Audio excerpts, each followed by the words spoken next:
The Woman Who Did, by Grant Allen. Preface. But surely no woman would ever dare to do so, said my friend. I knew a woman who did, said I, and this is her story. Chapter 1. Mrs. Dewsbury's lawn was held by those who knew it the loveliest in Surrey. The smooth and springy sward that stretched in front of the house was all composed of a tiny yellow clover. It gave beneath the foot like the pile on velvet. One's gaze looked forth from it upon the endless middle distances of the oak-clad weald, with the uncertain blue line of the South Downs in the background. Ridge behind ridge, the long, low hills of Palladina limestone stood out in successive tiers, each thrown up against its neighbour by the misty haze that broods eternally over the wooded valley, till, roaming across them all, the eye rested at last on the rearing scarp of Chanctonbury Ring, faintly pencilled on the furthest skyline. Shadowy phantoms of dim heights framed the verge to east and west. Alan Merrick drank it in with profound satisfaction. After those sharp and clear-cut Italian outlines, hard as lapis lazuli, the mysterious vagueness, the pregnant suggestiveness of our English scenery strikes the imagination. And Alan was fresh home from an early summer tour among the Perugianesque solidities of the Umbrian Apennines. "How beautiful it all is, after all," he said, turning to his entertainer. "In Italy 'tis the background the painter dwells upon. In England we look rather at the middle distance."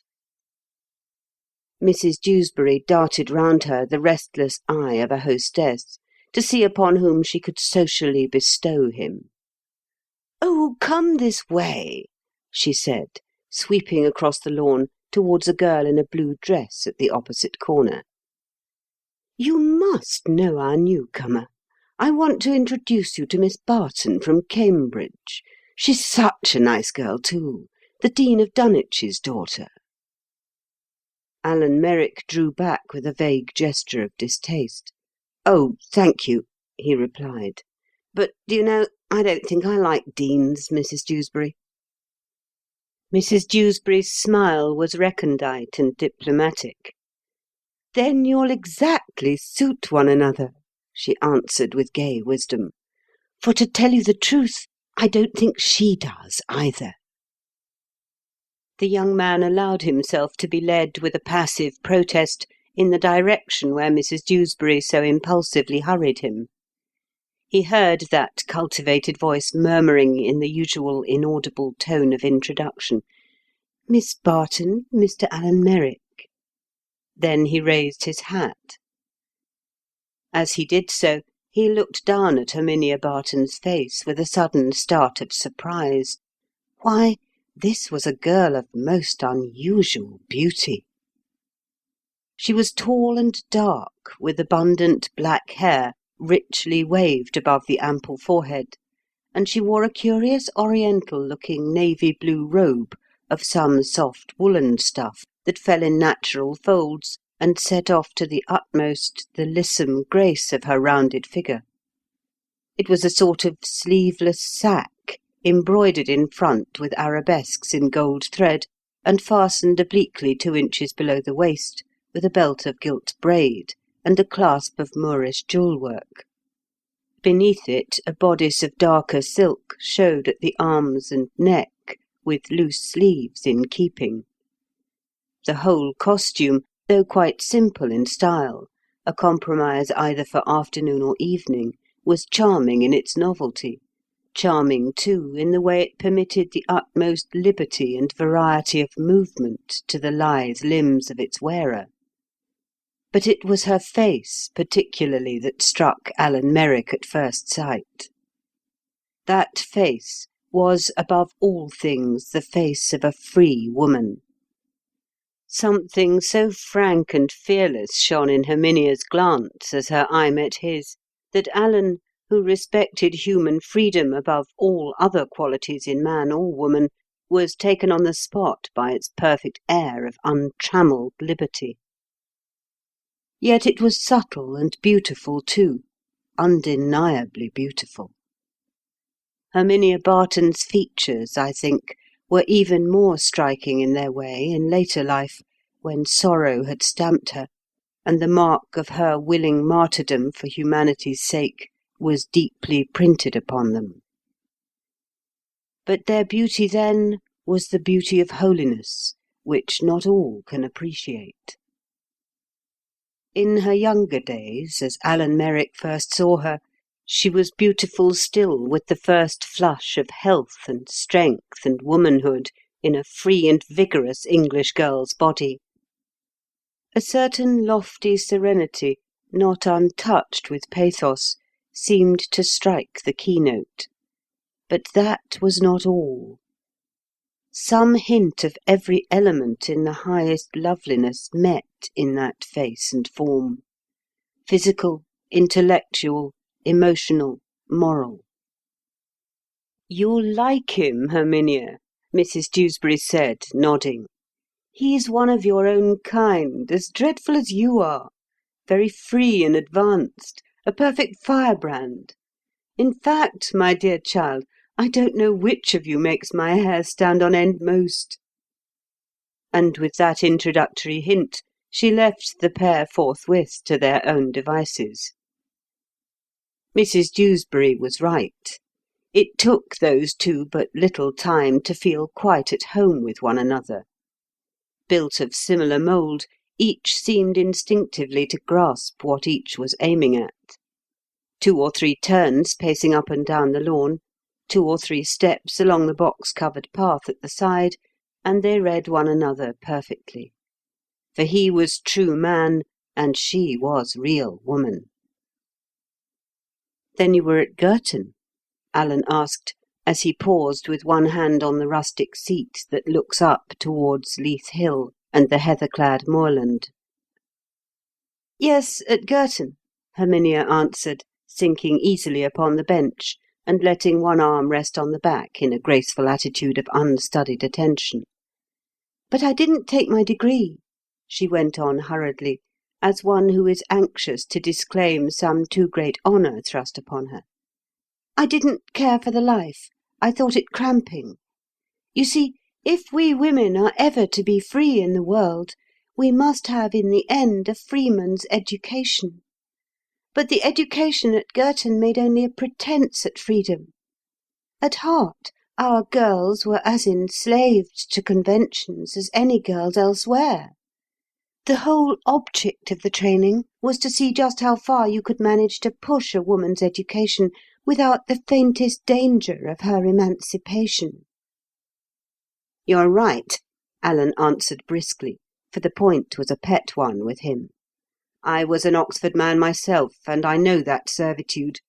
When I go up to Oxford now and see the girls who are being ground in the mill at Somerville, I'm heartily sorry for them. It's worse for them than for us. They miss the only part of university life that has educational value. When we men were undergraduates, we lived our whole lives, lived them all round, developing equally every fibre of our natures. We read Plato and Aristotle and John Stuart Mill, to be sure, and I'm not quite certain we got much good from them. But then our talk and thought were not all of books, and of what we spelt out in them.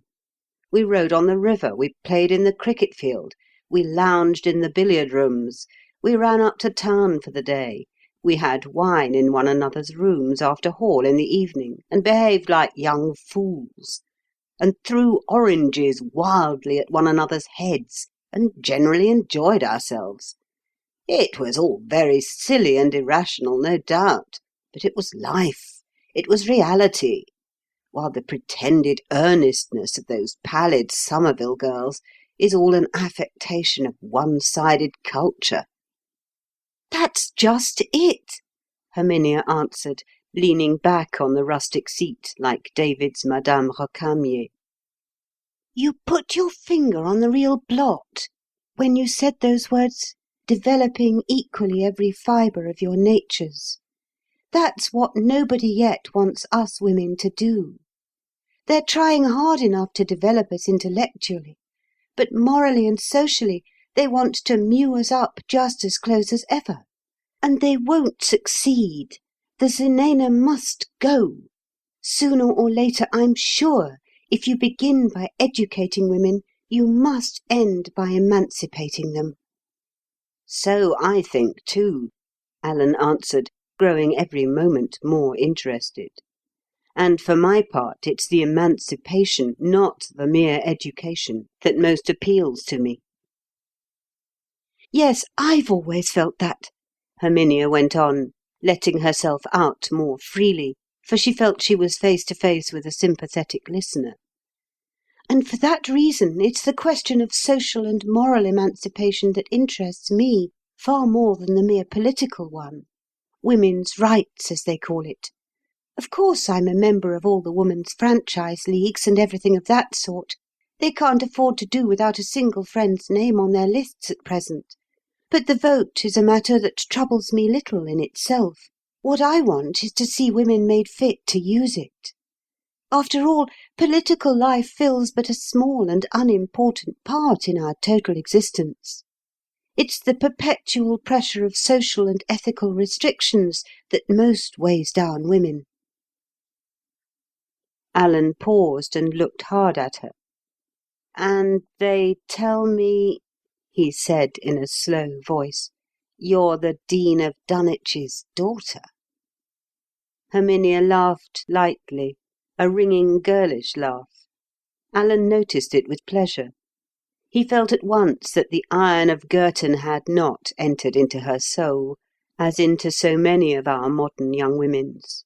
There was vitality enough left in her for a genuine laugh of innocent amusement.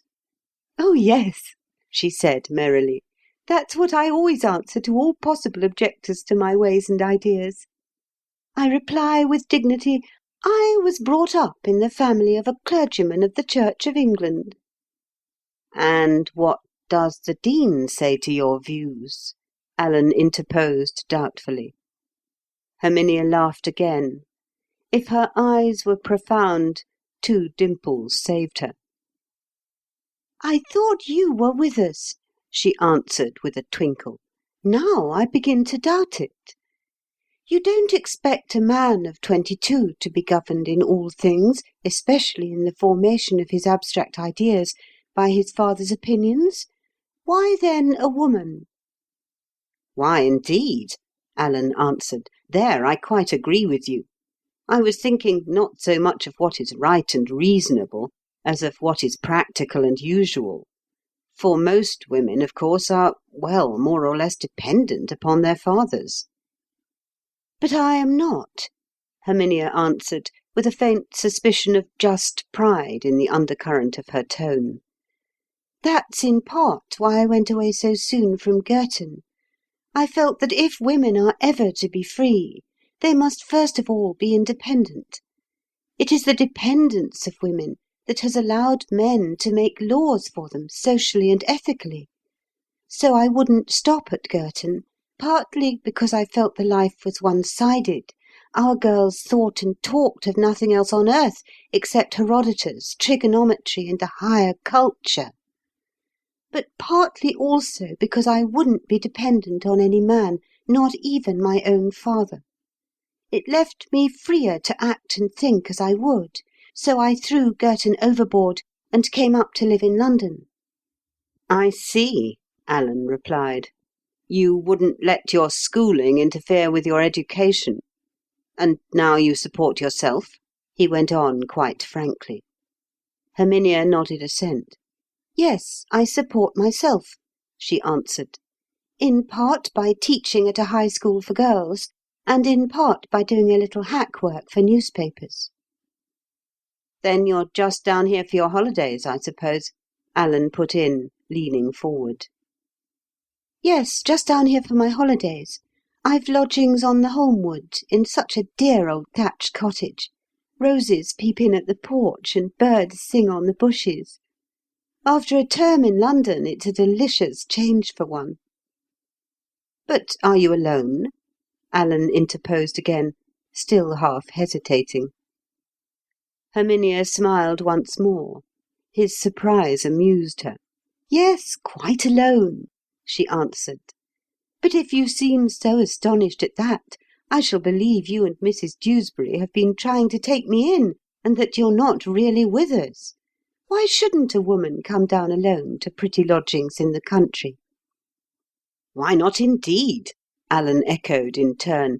"It's not at all that I disapprove, Miss Barton. On the contrary, I admire it. It's only that one's surprised to find a woman, or for the matter of that, anybody, acting up to his or her convictions. That's what I've always felt. 'Tis the nemesis of reason. If people begin by thinking rationally, the danger is that they may end by acting rationally also." Herminia laughed. "I'm afraid," she answered, "I've already reached that pass. You'll never find me hesitate to do anything on earth, once I'm convinced it's right, merely because other people think differently on the subject." Alan looked at her and mused. She was tall and stately, but her figure was well developed, and her form softly moulded. He admired her immensely. How incongruous an outcome from a clerical family! "It's curious," he said, gazing hard at her, "that you should be a dean's daughter." "On the contrary," Herminia answered with perfect frankness, "I regard myself as a living proof of the doctrine of heredity." "How so?" Alan inquired. "Well, my father was a senior wrangler," Herminia replied, blushing faintly, "and I suppose that implies a certain moderate development of the logical faculties. In his generation, people didn't apply the logical faculties to the grounds of belief. They took those for granted. But within his own limits, my father is still an acute reasoner. And then he had always the ethical and social interests. Those two things, a love of logic and a love of right, are the forces that tend to make us what we call religious. Worldly people don't care for fundamental questions of the universe at all. They accept passively whatever is told them. They think, and believe they believe it. But people with an interest in fundamental truth inquire for themselves into the constitution of the cosmos. If they are convinced one way, they become what we call theologians. If they are convinced the other way, they become what we call free thinkers. Interest in the problem is common to both. It's the nature of the solution alone that differs in the two cases." "That's quite true," Alan assented. "And have you ever noticed this curious corollary, that you and I can talk far more sympathetically with an earnest Catholic, for example, or an earnest evangelical, than we can talk with a mere ordinary worldly person?" "Oh dear, yes," Herminia answered with conviction. "Thought will always sympathise with thought. It's the unthinking mass one can get no further with." Alan changed the subject abruptly. This girl so interested him. She was the girl he had imagined, the girl he had dreamt of, the girl he had thought possible but never yet met with. "And you're in lodgings on the Holmwood here?" he said, musing. "For how much longer?" "For 6 weeks, I'm glad to say," Herminia answered, rising. "At what cottage?" "Mrs. Burke's, not far from the station." "May I come to see you there?" Herminia's clear brown eyes gazed down at him, all puzzlement. "Why, surely," she answered. "I shall be delighted to see you." She paused for a second. "We agree about so many things," she went on, "and it's so rare to find a man who can sympathise with the higher longings in women." "When are you likeliest to be at home?" Alan asked. "In the morning, after breakfast, that is, at 8 o'clock," Herminia answered, smiling. "Or later, after lunch, say 2 or thereabouts." 6 weeks, Alan repeated, more to himself than to her. Those 6 weeks were precious. Not a moment of them must be lost. "Then I think," he went on quietly, "I shall call to-morrow." A wave of conscious pleasure broke over Herminia's cheek, blush rose on white lily, but she answered nothing. She was glad this kindred soul should seem in such a hurry to renew her acquaintance. End of chapter 1. Chapter 2.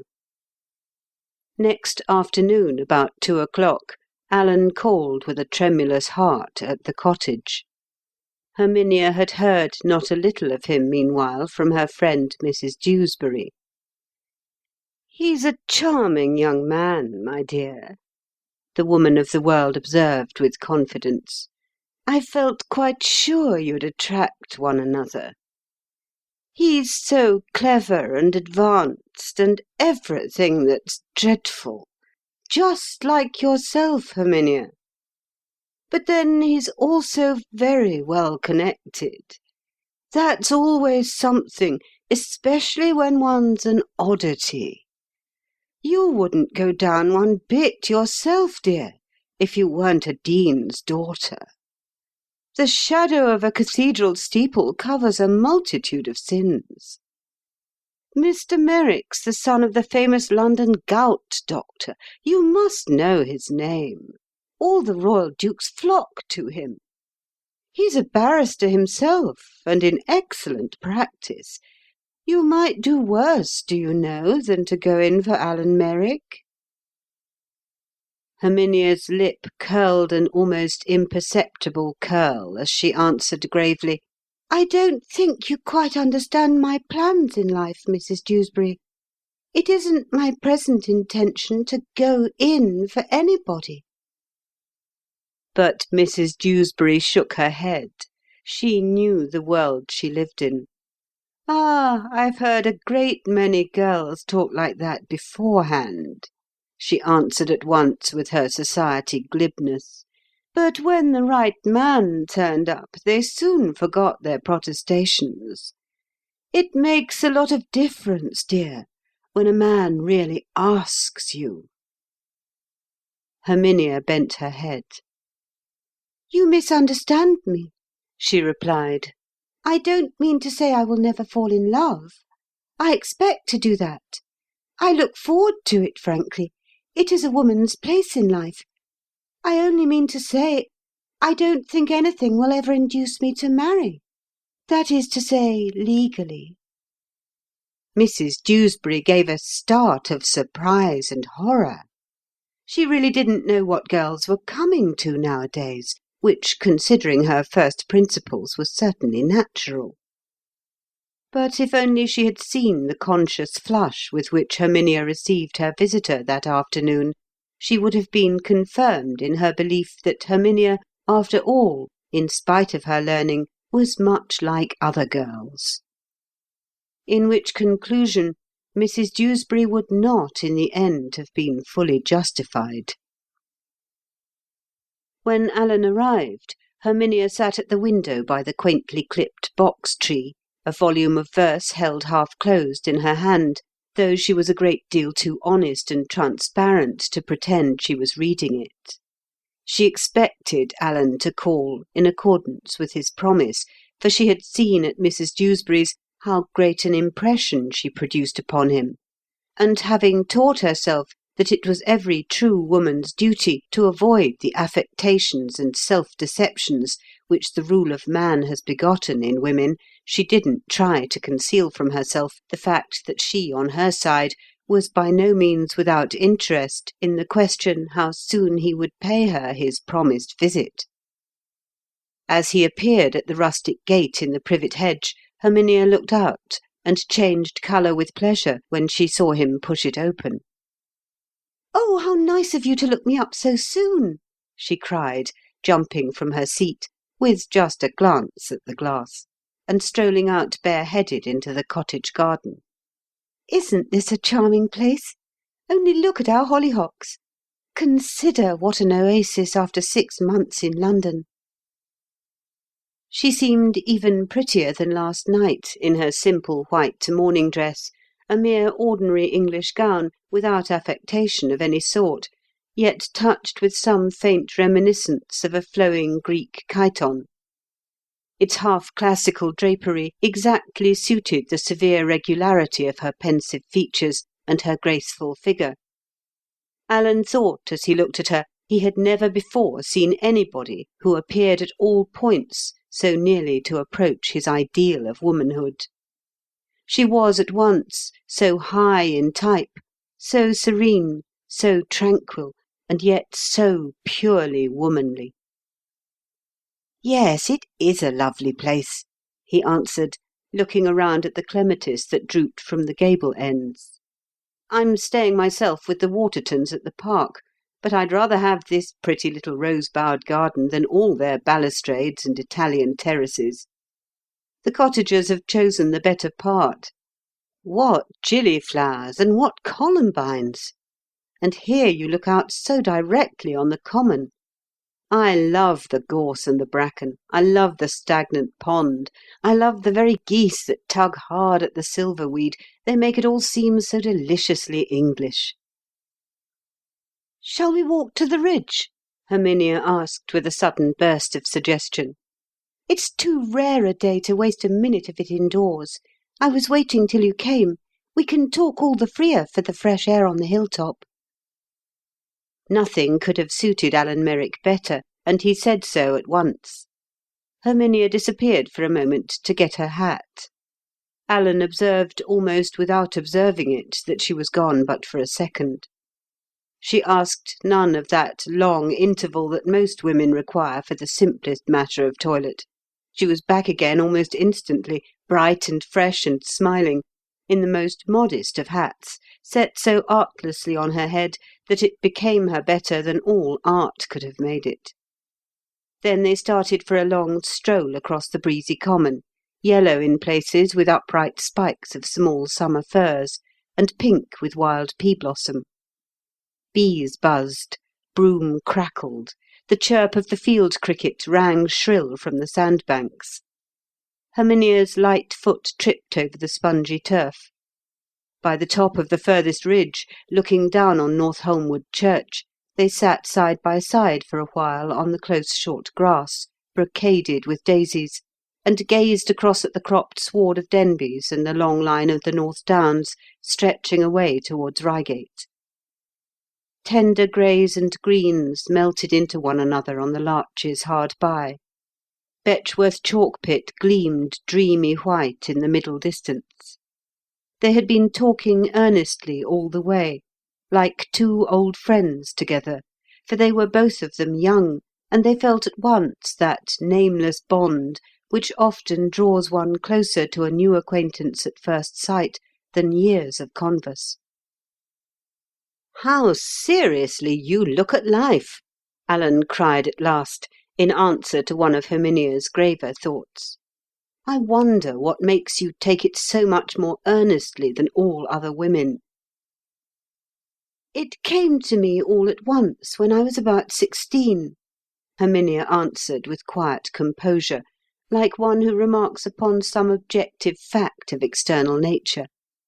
"It came to me in listening to a sermon of my father's, which I always look upon as one more instance of the force of heredity. He was preaching on the text, 'The truth shall make you free,' and all that he said about it seemed to me strangely alive to be heard from a pulpit. He said we ought to seek the truth before all things, and never to rest till we felt sure we had found it. We should not suffer our souls to be beguiled into believing a falsehood merely because we wouldn't take the trouble to find out the truth for ourselves by searching. We must dig for it. We must grope after it." And as he spoke, I made up my mind in a flash of resolution to find out the truth for myself about everything, and never to be deterred from seeking it and embracing it and ensuing it when found by any convention or preconception. Then he went on to say how the truth would make us free, and I felt he was right. It would open our eyes and emancipate us from social and moral slaveries. So I made up my mind at the same time that whenever I found the truth, I would not scruple to follow it to its logical conclusions, but would practice it in my life and let it make me free with perfect freedom. Then, in search of truth, I got my father to send me to Girton. And when I had lighted on it there half by accident, and it had made me free indeed, I went away from Girton again, because I saw if I stopped there I could never achieve and guard my freedom. From that day forth I have aimed at nothing but to know the truth, and to act upon it freely, for as Tennyson says, "To live by law, acting the law we live by without fear, and because right is right, to follow right were wisdom in the scorn of consequence."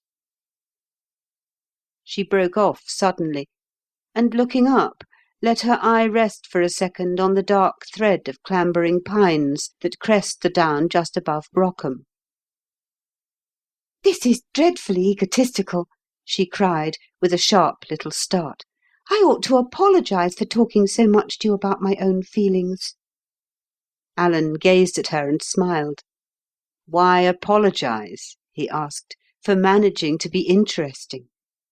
You are not egotistical at all.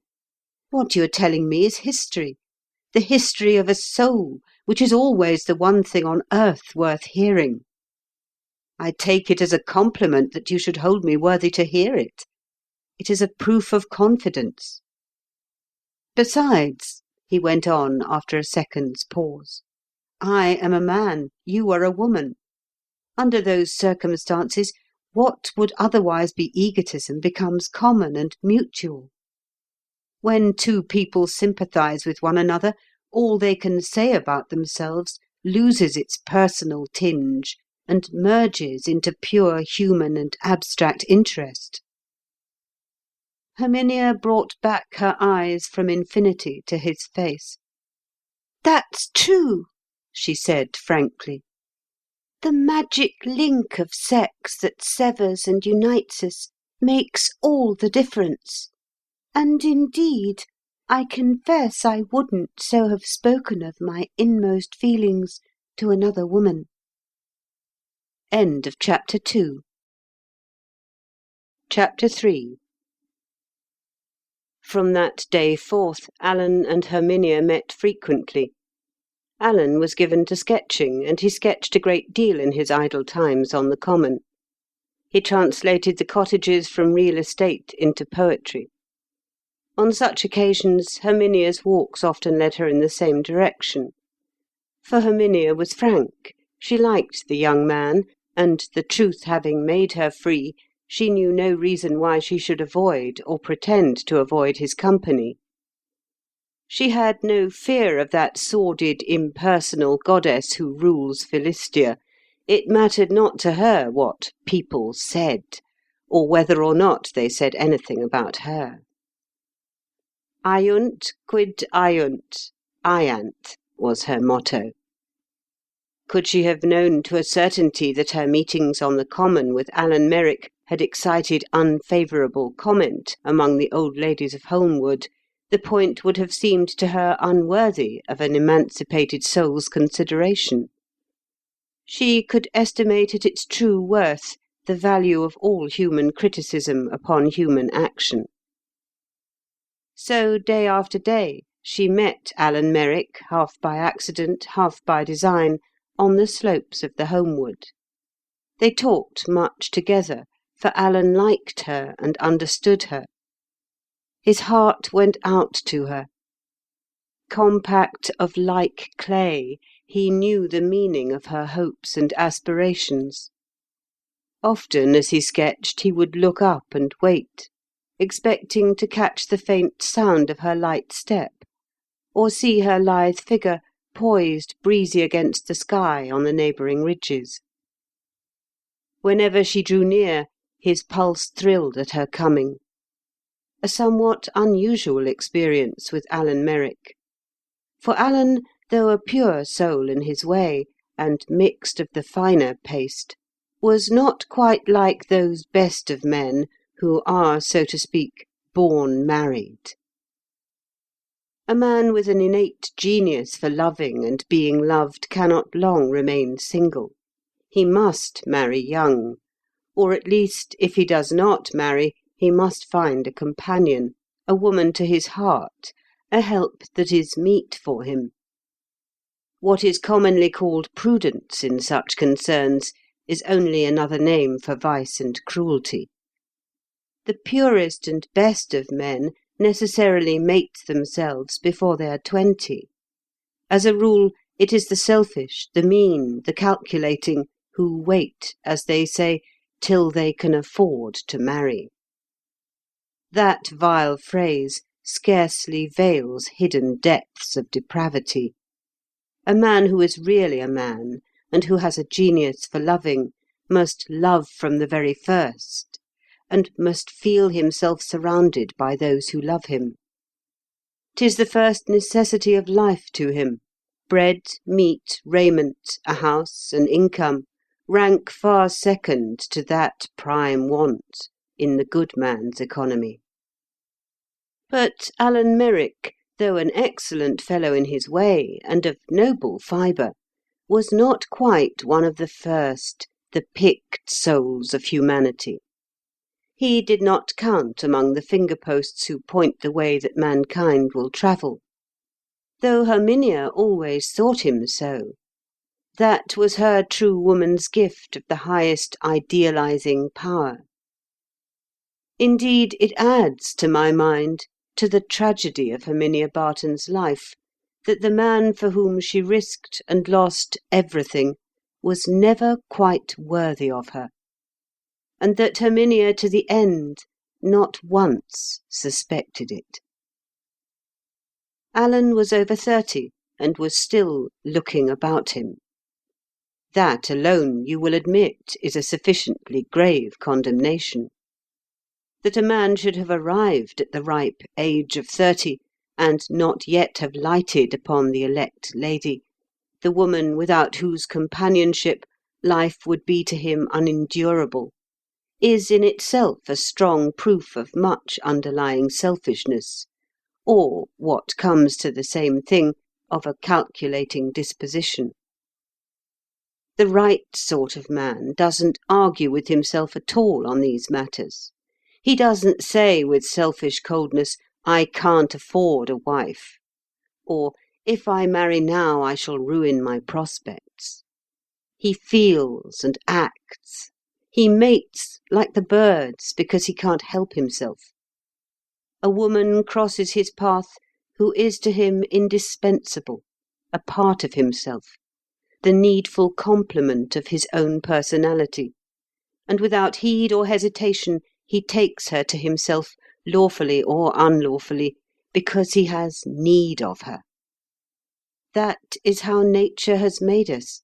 That is how every man worthy of the name of man has always felt and thought and acted.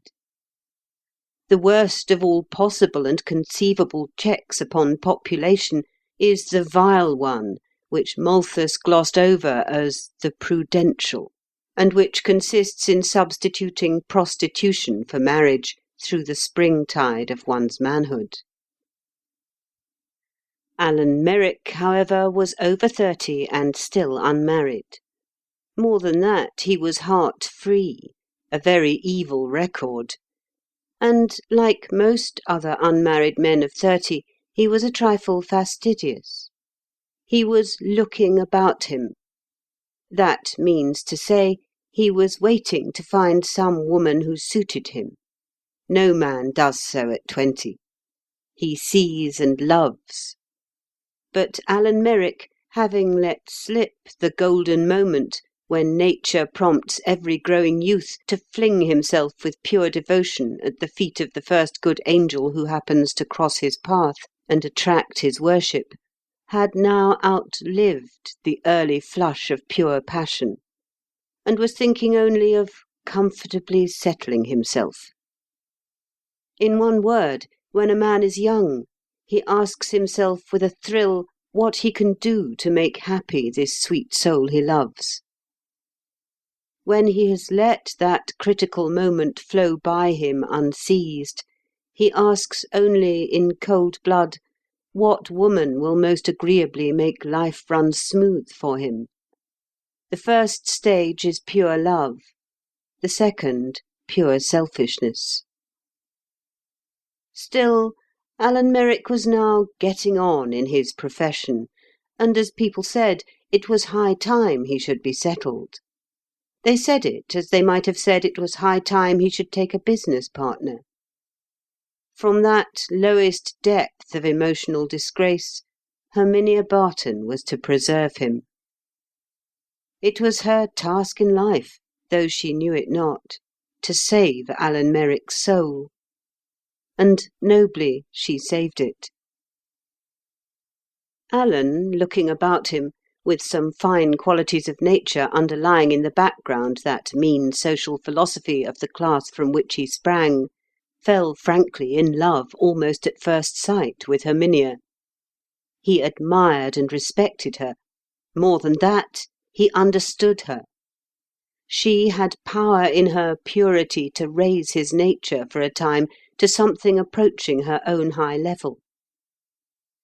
True woman has the real Midas gift. All that she touches turns to purest gold.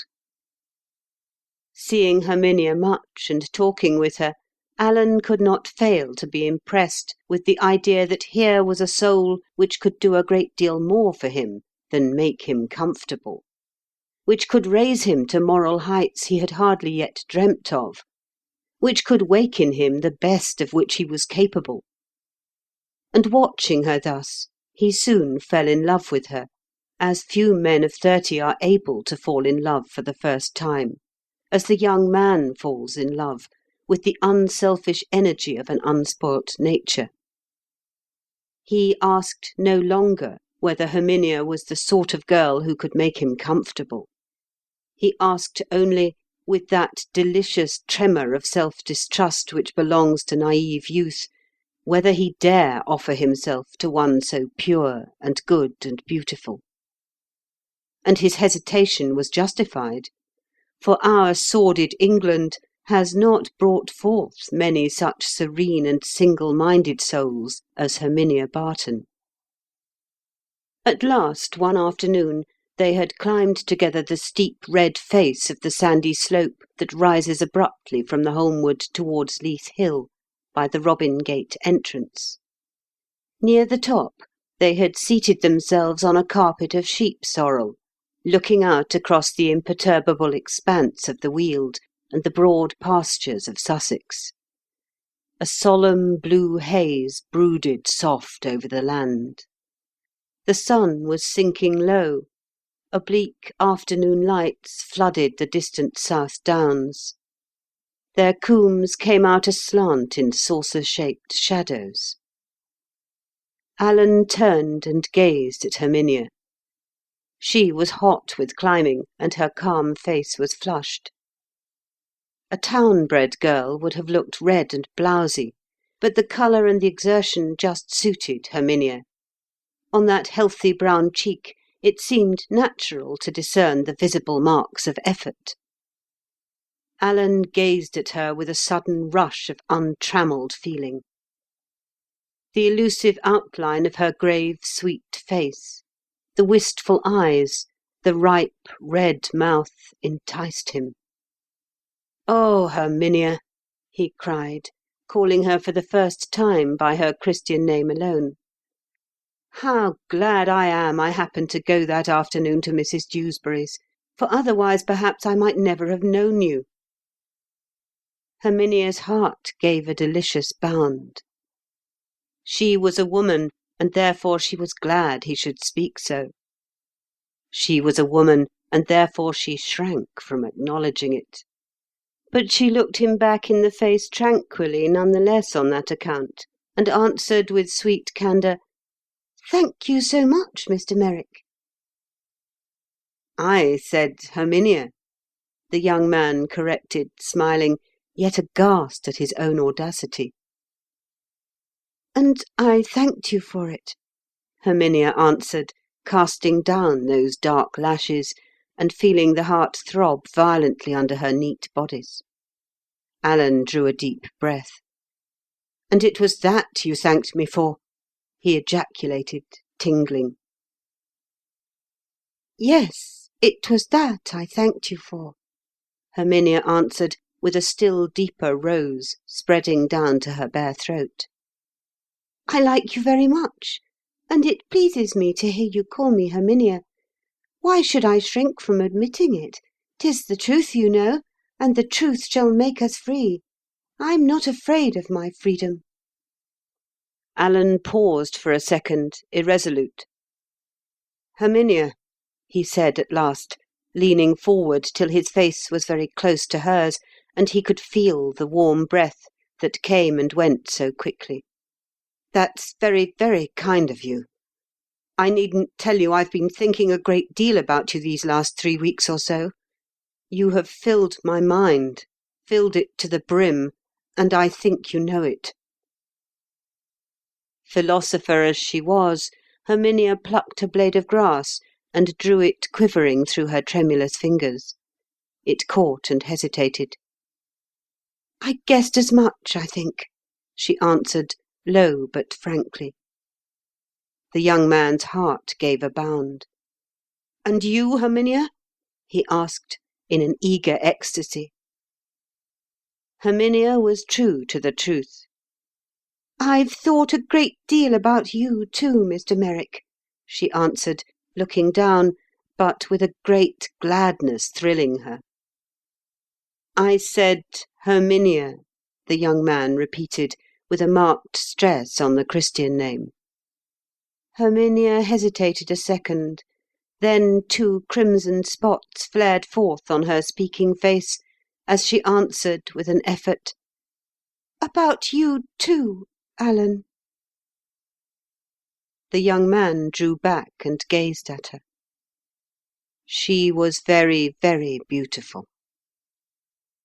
"Dare I ask you, Herminia?" he cried. "Have I a right to ask you? Am I worthy of you, I mean?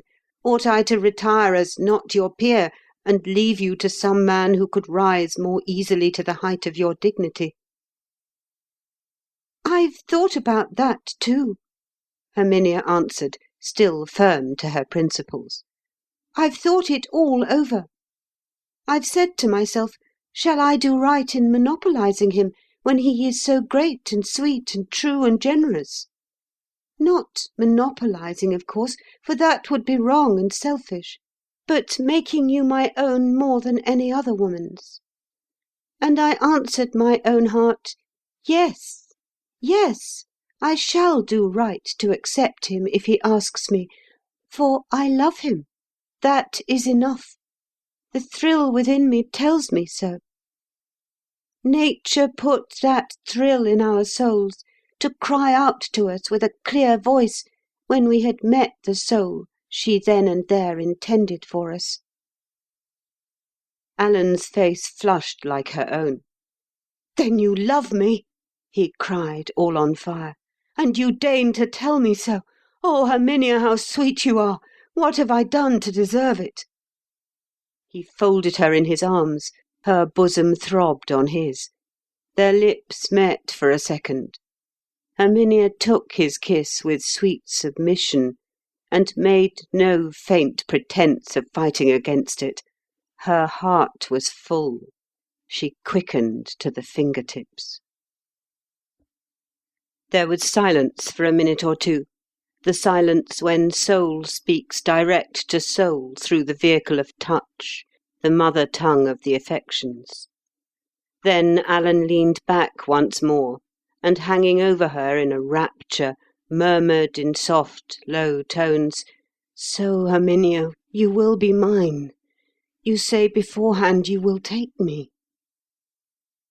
"Not will be yours," Herminia corrected in that silvery voice of hers. "Am yours already, Alan. I somehow feel as if I had always been yours. I'm yours this moment.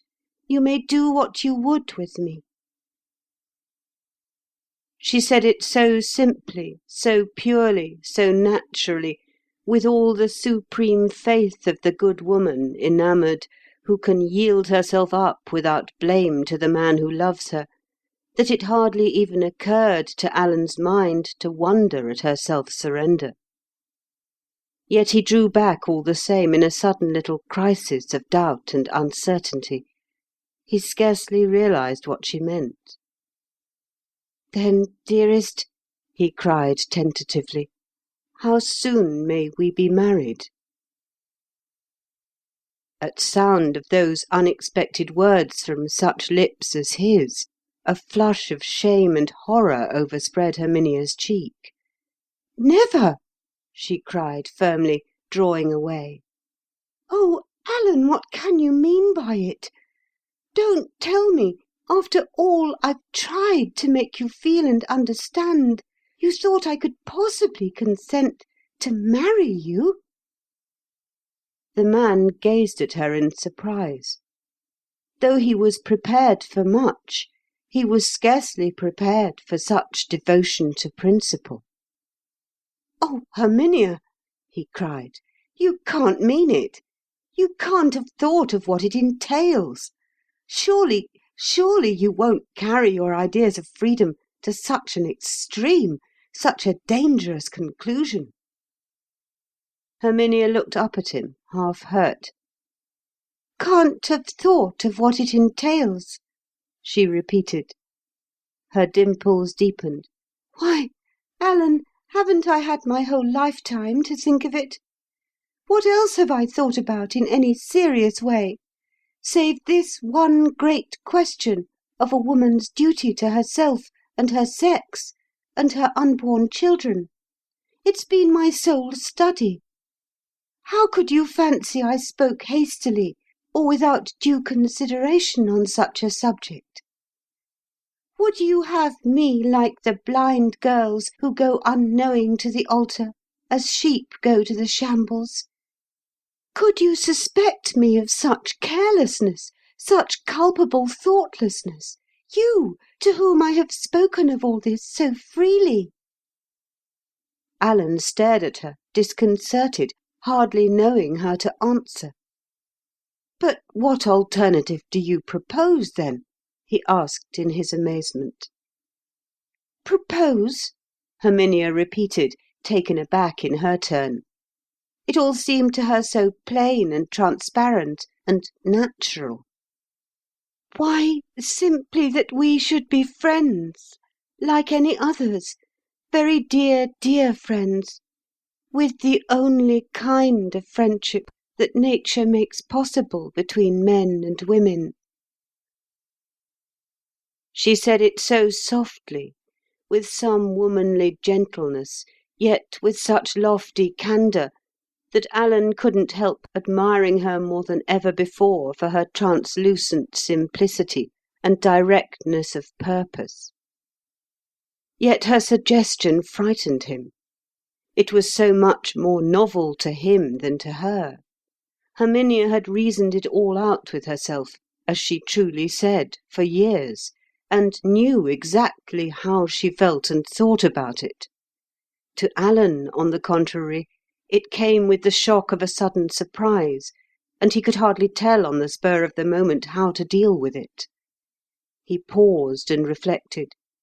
"But do you mean to say, Herminia," he asked, still holding that soft brown hand unresisted in his, "you've made up your mind never to marry any one? Made up your mind to brave the whole mad world that can't possibly understand the motives of your conduct, and live with some friend, as you put it, unmarried?" "Yes, I've made up my mind," Herminia answered, with a faint tremor in her maidenly voice, but with hardly a trace now of a traitorous blush where no blush was needed. "I've made up my mind, Alan, and from all we had said and talked over together, I thought you, at least, would sympathise in my resolve." She spoke with a gentle tinge of regret, nay, almost of disillusion. The bare suggestion of that regret stung Alan to the quick. He felt it was a shame to him that he could not rise at once to the height of her splendid self-renunciation.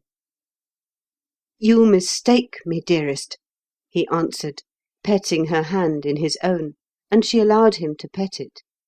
"It wasn't for myself or for the world I hesitated. My thought was for you. You are very young yet. You say you have counted the cost. I wonder if you have. I wonder if you realise it." "Only too well," Herminia replied, in a very earnest mood. "I have wrought it all out in my mind beforehand, covenanted with my soul that for women's sake I would be a free woman. Alan, whoever would be free must himself strike the blow. I know what you will say, what every man would say to the woman he loved under similar circumstances. Why should you be the victim? Why should you be the martyr? Bask in the sun yourself. Leave this doom to some other. But, Alan, I can't. I feel I must face it. Unless one woman begins, there will be no beginning." She lifted his hand in her own, and fondled it in her turn with caressing tenderness. "Think how easy it would be for me, dear friend," she cried, with a catch in her voice, "to do as other women do, to accept the honourable marriage you offer me, as other women would call it, to be false to my sex, a traitor to my convictions, to sell my kind for a mess of pottage, a name and a home, or even for 30 pieces of silver, to be some rich man's wife, as other women have sold it. But, Alan, I can't. My conscience won't let me. I know what marriage is, from what vile slavery it has sprung, on what unseen horrors for my sister women it is reared and buttressed, by what unholy sacrifices it is sustained and made possible. I know it has a history, I know its past, I know its present, and I can't embrace it. I can't be untrue to my most sacred beliefs. I can't pander to the malignant thing just because a man who loves me would be pleased by my giving way and would kiss me and fondle me for it. And I love you to fondle me. But I must keep my proper place, the freedom which I have gained for myself by such arduous efforts. I have said to you already, so far as my will goes, I am yours. Take me, and do as you choose with me. That much I can yield, as every good woman should yield it, to the man she loves, to the man who loves her. But more than that, no. It would be treason to my sex. Not my life, not my future, not my individuality, not my freedom. "I wouldn't ask you for those," Alan answered, carried away by the torrent flood of her passionate speech. "I would wish you to guard them. But, Herminia, just as a matter of form, to prevent the world from saying the cruel things the world is sure to say, and as an act of justice to you and your children. A mere ceremony of marriage, what more does it mean nowadays than that we two agree to live together on the ordinary terms of civilised society?" Still Herminia shook her head. "No, no!" she cried vehemently. "I deny and decline those terms. They are part and parcel of a system of slavery. I have learnt that the righteous soul should avoid all appearance of evil. I will not palter and parley with the unholy thing. Even though you go to a registry office, and get rid as far as you can of every relic of the sacerdotal and sacramental idea, yet the marriage itself is still an assertion of man's supremacy over woman. It ties her to him for life. It ignores her individuality. It compels her to promise what no human heart can be sure of performing. For you can contract to do or not to do easily enough, but contract to feel or not to feel. What transparent absurdity! It is full of all evils, and I decline to consider it. If I love a man at all, I must love him on terms of perfect freedom. I can't bind myself down to live with him to my shame one day longer than I love him, or to love him at all if I find him unworthy of my purest love or unable to retain it, or if I discover some other more fit to be loved by me. You admitted the other day that all this was abstractly true. Why should you wish this morning to draw back from following it out to its end in practice? Alan was only an Englishman, and shared, of course, the inability of his countrymen to carry any principle to its logical conclusion.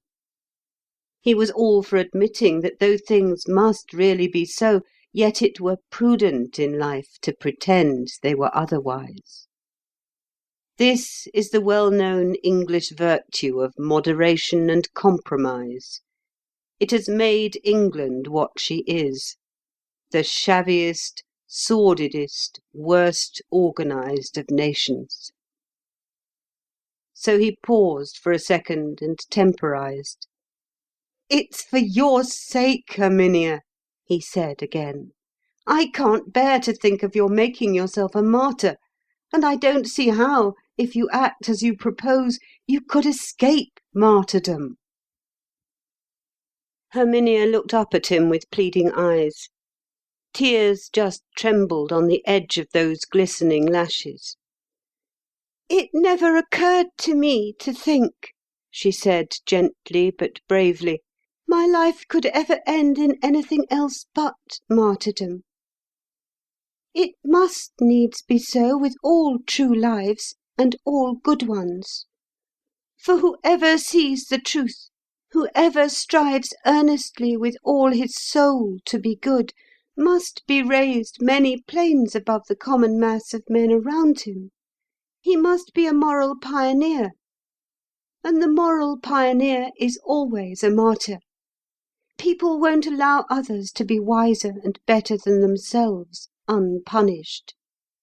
They can forgive anything except moral superiority. We have each to choose between acquiescence in the wrong, with a life of ease, and struggle for the right, crowned at last by inevitable failure. To succeed is to fail, and failure is the only success worth aiming at. Every great and good life can but end in a Calvary. And I want to save you from that," Alan cried, leaning over her with real tenderness, for she was already very dear to him. "I want to save you from yourself. I want to make you think twice before you rush headlong into such a danger." "Not to save me from myself, but to save me from my own higher and better nature," Herminia answered with passionate seriousness. "Alan, I don't want any man to save me from that. I want you rather to help me, to strengthen me, to sympathise with me.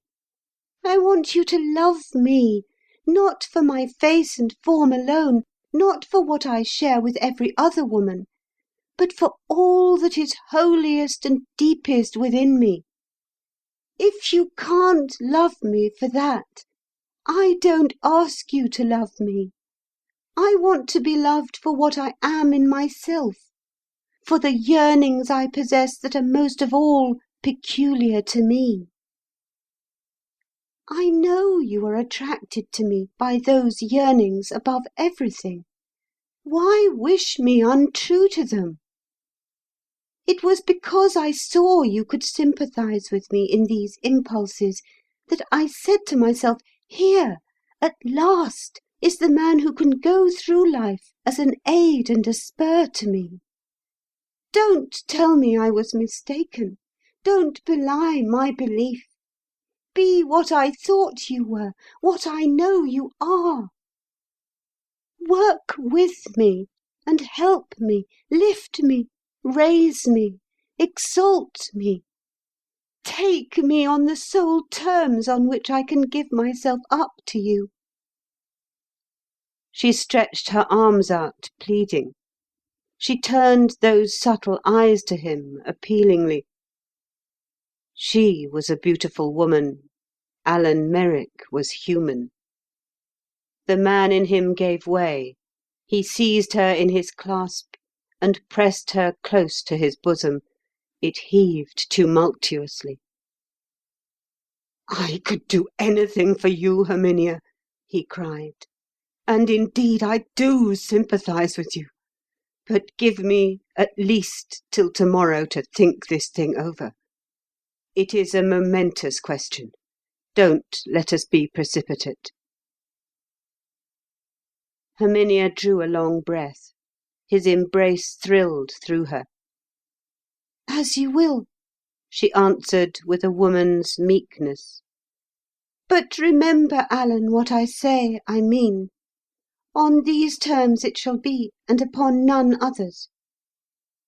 Brave women before me have tried for a while to act on their own responsibility for the good of their sex, but never of their own free will from the very beginning.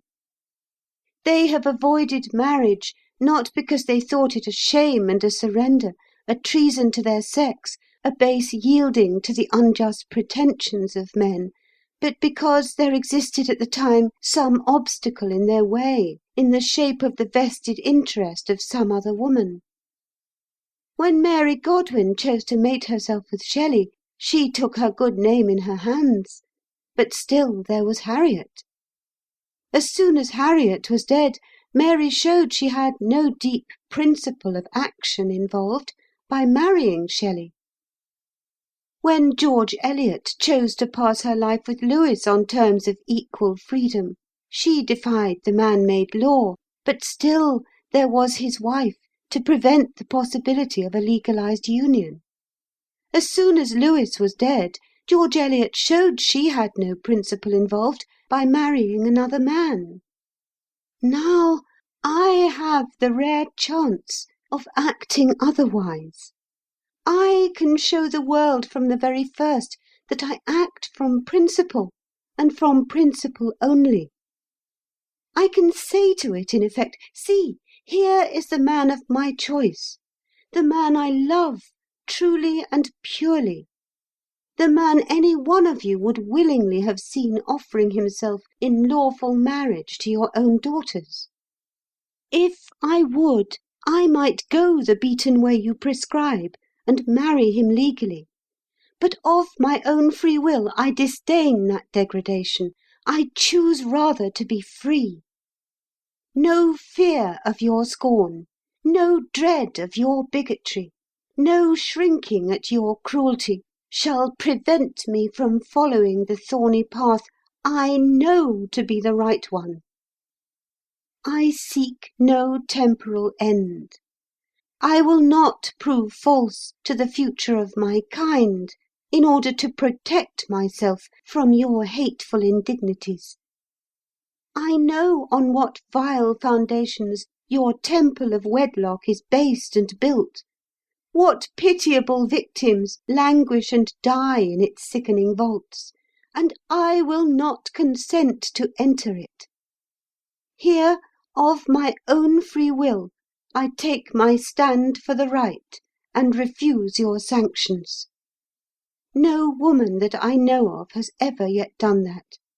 Other women have fallen, as men choose to put it in their odious dialect. No other has voluntarily risen, as I propose to do. She paused a moment for breath. Now you know how I feel," she continued, looking straight into his eyes. "Say no more at present. It is wisest so.